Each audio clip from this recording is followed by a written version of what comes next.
პატივცემულო მეხუთე კლასელებო, მშობლებო და მასწავლებლებო, ჩვენ განვაგრძობთ მეხუთე კლასის პირველი ნაწილის გარჩევას, მეხუთე კლასის სახელმძღვანელოსი, ავტორთა კოლექტივი გურამ, გოგიშვილი, თეიმურაზ, ვეფხვაძე, მებონია და ლამარა ქურჩიშვილი, ვართ მესამე პარაგრაფზე, რომელსაც ქვია ვადარებთ და ვალაგებთ ნატურალურ რიცხვებს. ეს არის ვიდეო ნომერი 3, სადაც ჩვენ ვხსნით, უნდა ამოხსნათ საკლასო ამოცანები, საკლასო დავალებებიდან ამოცანები მე-7-დან დაწყებული მე-15-მდე, ვართ 23 გვერდზე. მოდით შევადაროთ რიცხვები მე-7 ამოცანაში, მოდით შევადაროთ რიცხვები.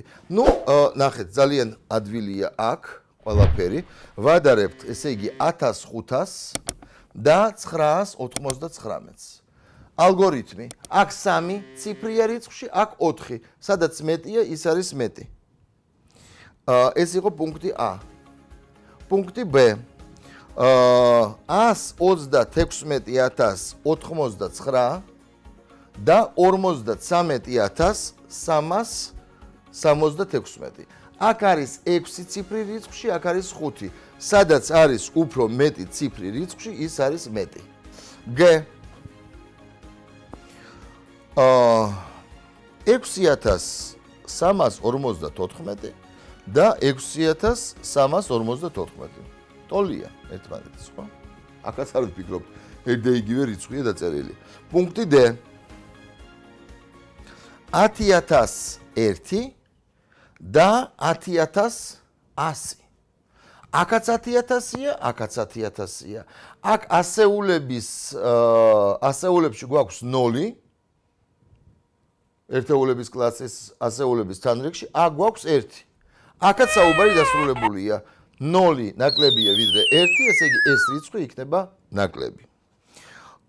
პუნქტი E. 546.921 და 545.921. 6 ციფრი რიცხვში, 6 ციფრი რიცხვში. 545.550. აქ ათასების რაოდენობა უფრო მეტია ვიდრე აქ, ხო? აქ ათასების ასეულების რაოდენობა ემთხვევა, ათასეულების ათეულების რაოდენობა ემთხვევა, ათასეულების ერთეულებში არის განსხვავება, ხო? და აქ არის 6, აქ არის 5, ესე იგი ეს არის უფრო მეტი რიცხვი ვიდრე ეს და ის რომ ერთეულების კლასში ჩვენ გვაქვს 1 და იგივე 921 და 921 ჩვენ უკვე აღარ გვაინტერესებს, რადგან აქ ვიპოვეთ ჩვენ განსხვავება, რომელიც არის 6-იანის მხარეს, ასე ვთქვათ. 6-იანი გვაძლევს უპირატესობას იმაში, რომ ეს პირველი რიცხვი იყოს მეტი ვიდრე მეორე. პუნქტი V. 624.129 და 62.479. აქ ჩვენ გვაქვს 6, აქ გვაქვს 5 ციფრი. აღარ ვფიქრობთ, წერთ რომ ეს რიცხვი მეტია. ხო სწორია? ხო ის ამოცანა გადმოვწერ. კი. ეხლა T. ეხლა Z, პუნქტი Z. Z პუნქტში გვაქვს 894.326 და 83.496. აქ ჩვენ გვაქვს 6 ციფრი, აქ ჩვენ გვაქვს 5. შესაბამისად ეს არის მეტი. T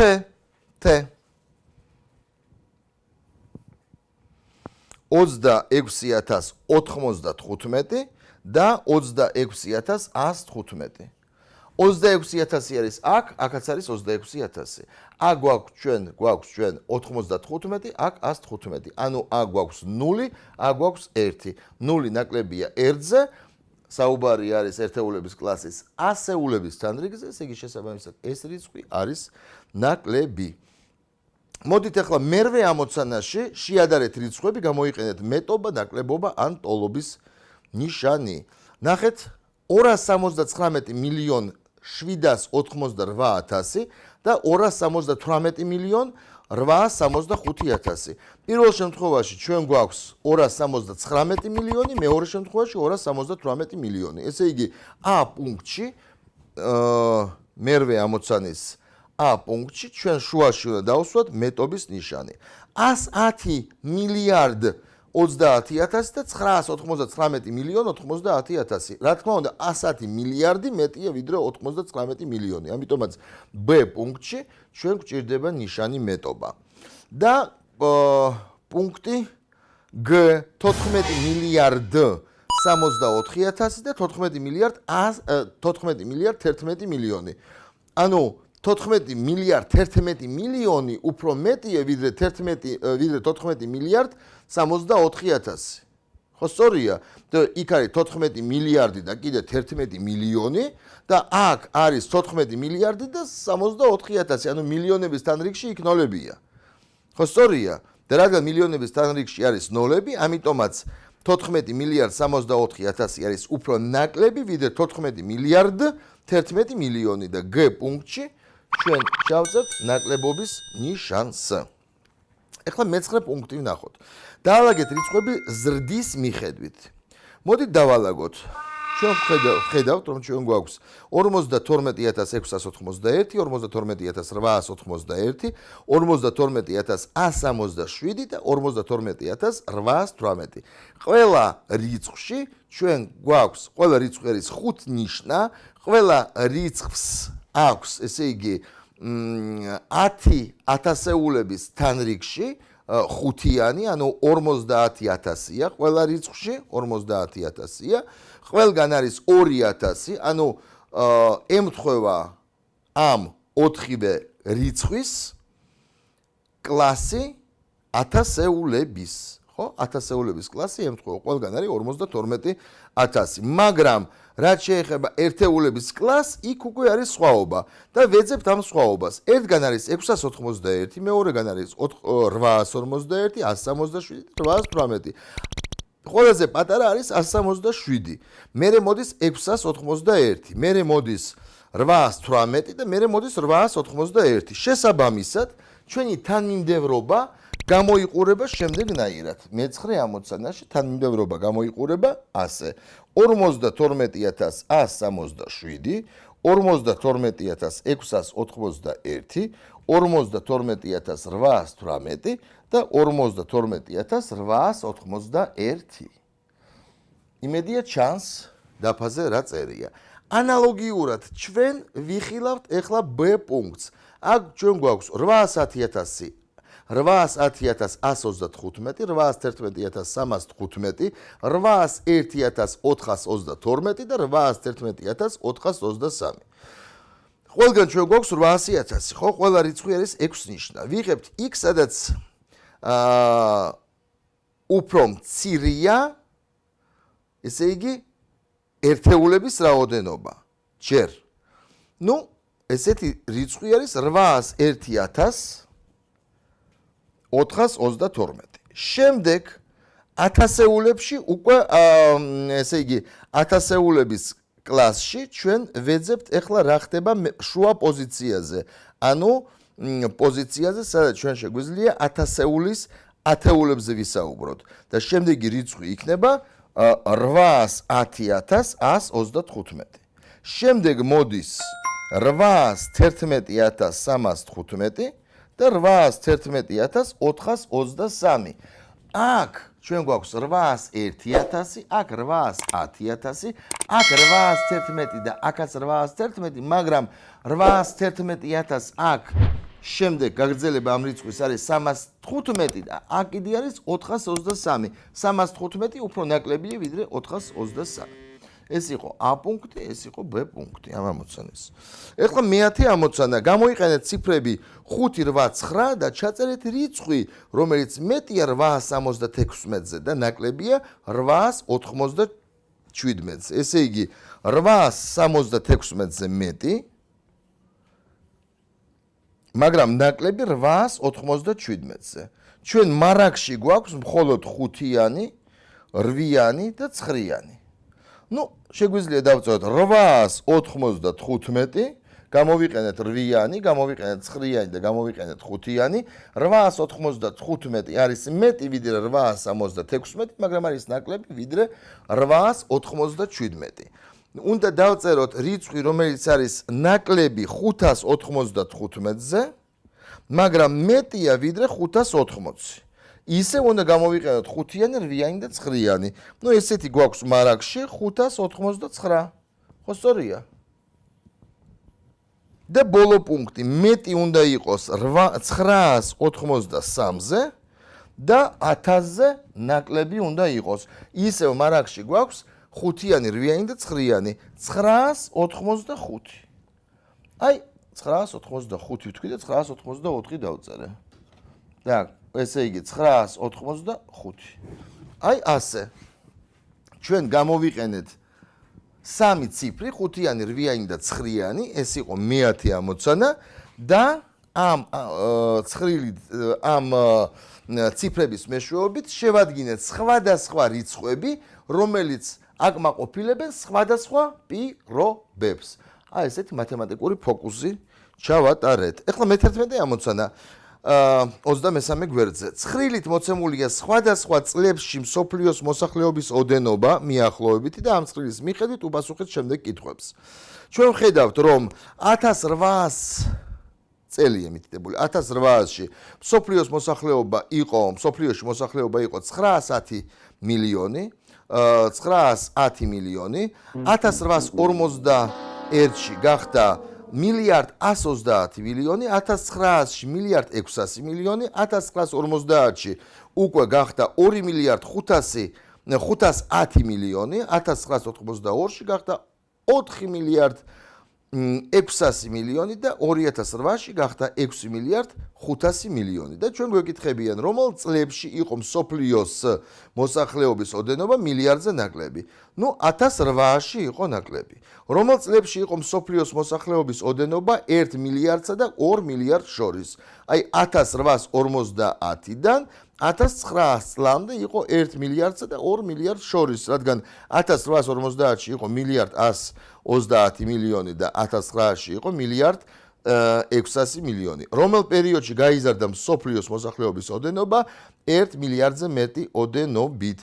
1950-დან 1982 წლამდე გაიზარდა, 1982 წლიდან 2008 წლამდე გაიზარდა და გახდა გაიზარდა მსოფლიოს მოსახლეობის ოდენობა 1 მილიარდზე მეტი ოდენობით. ანუ თუ 1900-ში იყო 1.600.000, 1950-დან 1982-მდე გახდა 4 მილიარდი. ხო გაიზარდა და 1982-დან 2008-მდე 4 მილიარდ 600 მილიონიდან გახდა 6 მილიარდ 500 მილიონი ადამიანი. ეს იყო მე-11 ამოცანა. ახლა მოდით ნახოთ მე-12 ამოცანა. ეგეც ძალიან საინტერესო ამოცანაა, რომელშიც ჩვენ გამოვიყენებთ რიცხვების დამრგვალების წესს. თქვენ რიცხვების დამრგვალებაზე გქონდათ საუბრები მე-4 კლასში, როგორ ვამრგვალებთ რიცხვებს თანრიგებიდან გამომდინარე. ჩვენ გვახსოვს, რომ თანრიგში თუ ჩვენ გვხვდება 5 ან 5-ზე მეტი რიცხვი, ხო?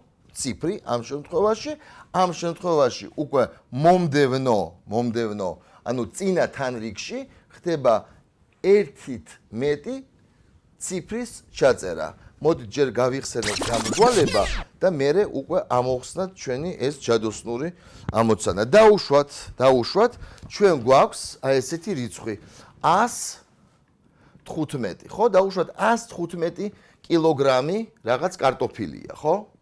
მაშინ დამრგვალე დაუშვათ, ეს არის ერთეულები, ათეულები და ასეულები. ჩვენ დაგვავალეს დამრგვალე დაუშვათ ათეულებამდე, ხო? მაშინ რადგან აქ 5-ია, ჩვენ შეგვიძლია ჩავწეროთ 120 კილოგრამი. აქ რომ ყოფილიყო 112 ან 114 კილოგრამი კარტოფილი, ჩვენ დავამრგვალებდით 110-მდე. ანუ თუ არის 5 ან 5-ზე მეტი, დაუშვათ 118, ხო? მაშინ გვექნება ისევ 120. მაგრამ თუ არის 0-დან 5-მდე, მაშინ ერთიანიდან 5-მდე, ხო? მაშინ ამ შემთხვევაში ჩვენ ვამრგვალებთ ნაკლებობისკენ. თუ არის 5 ან 5-ზე მეტი, მაშინ მეტობისკენ ვამრგვალებთ. ახლა ნახოთ ჩვენი მე-12 ამოცანა, რომელიც არის 24 გვერდზე. აქ არის გადასარევი რიცხვი 950, ეს არის მე-12 ამოცანა, 950,716 დაამრგვალეთ ათეულის, ასეულის, ათასეულის და 10,000-ის, 100,000-ის თანრიგებამდე და მიღებული რიცხვები დაალაგეთ ზრდის მიხედვით. ესე იგი, მოდი დავამრგვალოთ ჯერ ათეულებამდე. 950,700, რადგან აქ 6-ია, ხო? ესე იგი 6 5-ზე მეტია, ჩვენ ვამრგვალებთ და აქ ვწერთ უკვე 1-ით მეტ ერთეულს. აქ გვექნება 720. შემდეგ ისევ ეს რიცხვი უნდა დავამრგვალოთ ჩვენ უკვე ასეულებამდე და შეგვიძლია ჩავწეროთ, რომ ჩვენ გვაქვს 950,700, რადგან ორიანი ნაკლები არის ვიდრე 5 და აი ამ უფროს თანრიგს აღარ ზრდის ერთი ერთეულით. შემდეგ ჩვენ უკვე ვამრგვალებთ ათასეულების ერთეულებამდე, რადგან აქ 7-იანია, ანუ შემდგომი უფროსი კლასი უკვე იქნება 1-ით მეტი, აქ იქნება 1-იანი და აქ იქნება 3 0. შემდეგ ვამრგვალებთ ჩვენ უკვე ათასეულების ათეულებამდე, რადგან აქ 1-იანია, ეს 5-ზე არა ისახება და დარჩება 5-იანი. და ჩვენ შეგვიძლია დავამრგვალოთ ეს უკვე, როგორც ჩვენ დაგვავალეს 100,000-ის თანრიგამდე, რადგან აქ არის 950, შემდეგ თანრიგში რომ გადავიდეთ, ცხრიანი გაზრდის შემდეგ თანრიგს და შემდეგი თანრიგი უკვე არის მილიონი, ჩვენ გვექნება მილიონი. ეხლა უნდა შევადაროთ აი ეს რიცხვები, ხო? აი ყველაზე მცირე, ყველაზე პატარა რიცხვი გამოვიდა აი ეს საწოდავი 950,000. ეს პირველ ადგილზეა. შემდეგ მოდის ის, სადაც ისევ 950-ია. აი ეს არის მეორე ადგილზე. ისევ 950-იანი ეს არის მესამე ადგილზე, 951-იანი იქნება მეოთხე ადგილზე და მეხუთე ადგილზე იქნება აი ეს. ანუ ყველაზე პატარა გამოვიდა 950,000, ანუ იქ სადაც ჩვენ დავამრგვალეთ უკვე ათასეულების თანრიგამდე, მერე წამოვიდა რიცხვი ის, სადაც ჩვენ დავამრგვალეთ ასეულების თანრიგამდე, მერე იქ სადაც ჩვენ დავამრგვალეთ ათეულების თანრიგამდე, მერე სადაც ჩვენ დავამრგვალეთ უკვე 951,000 ათასეულებამდე და ყველაზე დიდი გამოვიდა სადაც ჩვენ 100,000-ების თანრიგამდე დავამრგვალეთ. ახლა მე-13 ამოცანა, მოცემულია რიცხვთა წყვილები. ზოგიერთი რიცხვის რამოდენიმე ზოგჯერ ყველა ციფრი უცნობია. ყოველი უცნობი ციფრი შეცვლილია ნიშნაკით, რაღაც სიმრგვალე. შეიძლება შევადაროთ ეს რიცხვებიო, შეძლებთო შეადაროთ და რა არის ისეთი რაც ჩვენ არ შეგვიძლია, ჩვენ ყველაფერი შეგვიძლია. ესე იგი მე-13 ამოცანა ჩვენ შეგვიძლია წავშალოთ, ეგეც შეგვიძლია სხვათა შორის და ადგილი გავანთავისუფლოთ. ესე იგი, ჩვენ გვაქვს საუბარი ახლა აი ესეთ რაღაც უცნაურობასთან გვაქვს საქმე. მე-13 ამოცანა. აქ, ესე იგი, რაღაც ციფრი შეცვალეს აი ამით, ხო? აი რაღაც a, ხუთიანი, ორიანი რაღაც და 3678. რადგან ეს ხო, არ ვიცით რა, 0 არ არის ეს. მოდით, რომ არ აგვერიოს, მოდით ამ ნოლების ნაცვლად, როგორც 0 ისე გამომივიდე, ხო? რაღაც კითხვის ნიშნები დაუტოვოთ, კითხვის ნიშანი, ხო, ესე უფრო კარგია. კითხვის ნიშანი. აქ რაღაც ციფრი უნდა ყოფილიყო აქაც და აქაც. მაგრამ ჩვენ გვახსოვს ალგორითმი, რადგან აქ არის 1 2 3 4 5 ციფრი, აქ არის 4, ეს რიცხვი იქნება უპირობოდ მეტი ვიდრე ეს 3678. B პუნქტი. აქ არის რაღაც 4, აქ კიდე არის 5. რადგან აქ არის 4, აქ კიდე არის 5, ესე იგი ეს იქნება ნაკლები ვიდრე ეს. ხო, ცხადია. ეხლა პუნქტი G. 99 და აი რაღაცა 4, რაღაცა 3 და რაღაცა. აი ეს, ხო? რაღაცა 4-იანი, რაღაცა 3-იანი და რაღაცა. ეხლა რა ხდება? აქ არის 1 2 3 4 5, აქაც არის 1 2 3 4 5. ესე იგი ესე მარტივად ვერაფერს ვეღარ გავაკეთებ. ეხლა შევადაროთ. აქ რომც იყოს, აქ არის 9-იანი. აქ შეიძლება იყოს ყველაფერი 1-დან 9-მდე. დაუშვათ აქ არის 9. მაგრამ აქ ხომ 5-ია ზუსტად ვიცით და აქ ხომ 4-ია ზუსტად ვიცით. ესე იგი, რომც იყოს აქ 9 და არა უფრო პატარა 8, 7, 4 და ასე შემდეგ. ეს 95,000 ყველა ვარიანტში იქნება მეტი, ვიდრე ეს, რადგან აქ ათასეულების თანრიგში, ათასეულების კლასის ათასეულების ერთეულების თანრიგში ჩვენ გვაქვს 5-იანი, აქ კიდე გვაქვს ჩვენ 4-იანი. და პუნქტი D არის ძალიან საინტერესო. ჩვენ აქ გვაქვს ესე, კითხვის ნიშანი 7-იანი და კითხვის ნიშანი. უნდა შევადაროთ ეს კითხვის ნიშანი, 5-იანი, კითხვის ნიშანი, 4-იანი და კითხვის ნიშანი. 1 2 3 4 5 1 2 3 4 5 იქაც 4 იქაც 4. ახლა ნახეთ რა ხდება. დაუშვათ აქ არის 1-იანი. ყველაზე პატარა, ხო? აქაც 1-იანია, მაგრამ აქ 3-იანია დაფიქსირებული, აქ კიდე 5-იანია დაფიქსირებული. დანარჩენი აღარ გვაინტერესებს, რადგან 3-იანი არის 5-იანზე ნაკლები, ესეც აღარ გვაინტერესებს, ეს რიცხვი იქნება ამ რიცხვზე ნაკლები. ახლა მე-15 ამოცანა ვნახოთ. ნინიკოს მეტი საქმე არ აქვს და მსჯელობს, რომ 1000 მილიმეტრი მეტია 5 მეტრზე, რადგან 1000 მეტია 5-ზე. მოდით ნინიკოს ვასწავლოთ მსჯელობა. 1000 მილიმეტრი რა არის და 5 მეტრი რა არის.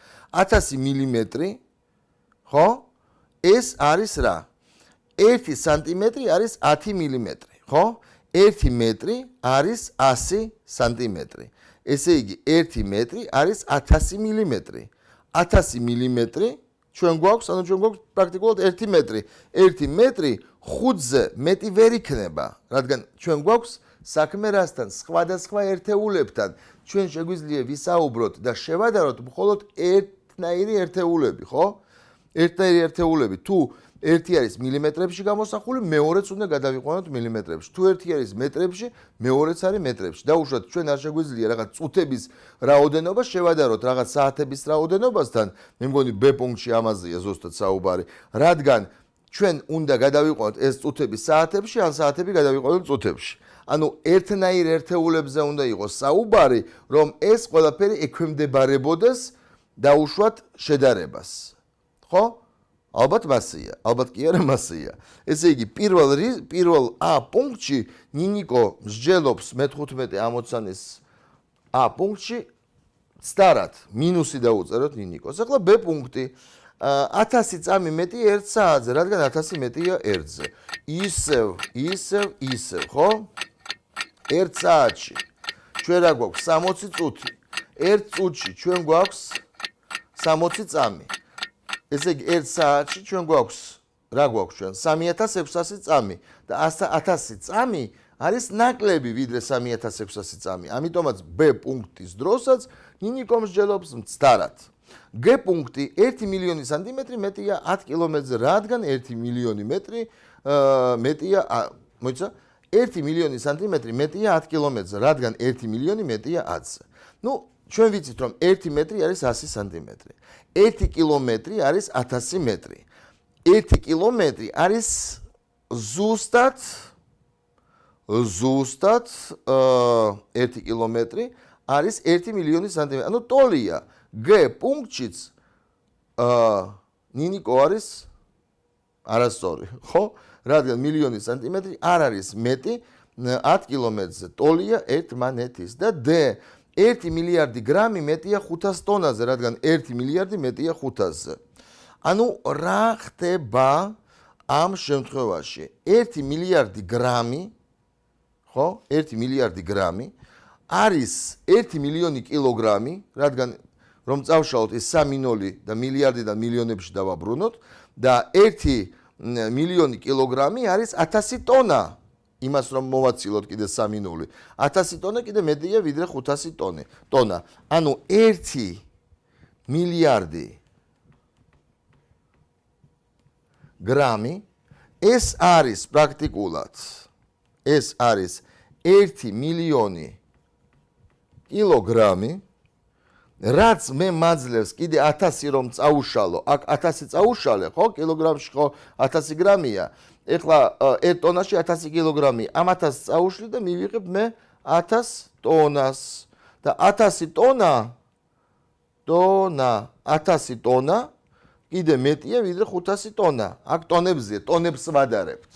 და ეხლა გვეკითხებია, რა შეცდომებს უშვებს ნინიკოს სიდიდეების შედარებისას? ის ადარებს სხვადასხვა სიდიდეებს. და რით არის გამოწვეული ნინიკოს შეცდომები? ზუსტად ამით არის გამოწვეული, რომ არასწორად მსჯელობს თქვენი ნინიკო.